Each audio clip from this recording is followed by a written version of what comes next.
Hey everyone, Nick, First Class Home Inspections. We're doing a 1955 home, so it's got these older style windows. So there's an issue with this window. They've got these older style windows, and we should be able to pop this latch and roll this out, and it won't, nothing's moving. If you look in detail, it's actually painted shut in different areas. So this is what we call an egress issue. If the house has a fire and some other side of the house, there's only a couple doors that go out here, and you need to get out in an emergency, I can't get out.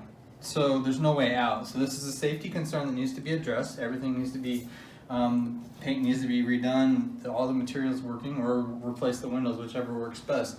So very important to get your home inspection.